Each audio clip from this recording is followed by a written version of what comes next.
पहा विद्यार्थ्यांनो, इयत्ता 5वी शिष्यवृत्ती आणि नवोदय या परीक्षेमध्ये संख्या ज्ञान आणि संख्या पद्धती यावर आधारित काही प्रश्न अशा प्रकारचे विचारले जातात. त्या प्रश्नाचा अभ्यास आपण करूया. पहा प्रश्न पहा. एका 2 अंकी संख्येच्या अंकांची बेरीज 11 आहे. त्या संख्येमध्ये 27 मिळवले असता मिळणाऱ्या संख्येमध्ये अंकाची स्थाने बदलतात, तर ती संख्या कोणती? म्हणजेच काय होते, त्या 2 अंकांची बेरीज 11 आहे म्हणे आणि त्यामध्ये जर आपण 27 मिळवले तर त्यांची स्थाने बदलतात, म्हणजेच जागा बदलते. तर आपल्याला पर्यायानुसार आपण काय करूया, पर्याय दिलेले आहेत. आता पर्यायामध्ये पहा, 8 आणि 3 11, 7 आणि 4 11, 4 आणि 7 11, 3 आणि 8 11, म्हणजे सगळ्यांची बेरीज आपल्याला 11 येते.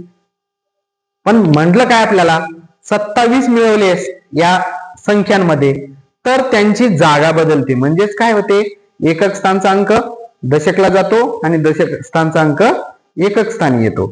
तर मग आपण काय करूया, पर्यायानुसार आपण प्रत्येक पर्याय चेक करून पाहू. त्या जर पहिला पर्याय आहे 83, या 83 मध्ये मी जर 27 मिळवले तर येणारं उत्तर 3 आणि 7 10 ला 0, हाचा आला 1, 8 आणि 2 10 आणि 1 11, 110 उत्तर आलं.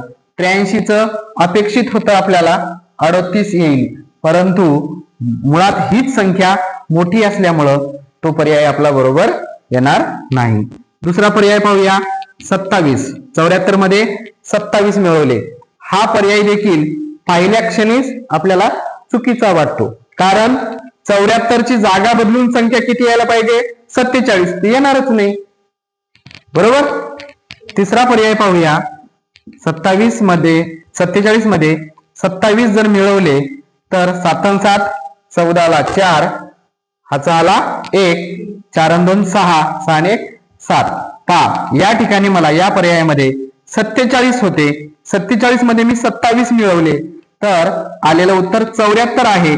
म्हणजेच या अंकाची बेरीज 11 पण आहे आणि त्यामध्ये 27 मिळवले तर त्यांची आलेलं उत्तर हे 74 हे उत्तर आहे. त्यांची जागा बदलून उत्तर आलेलं आहे. म्हणजेच आपल्या प्रश्नाचं उत्तर हा करेक्ट आहे.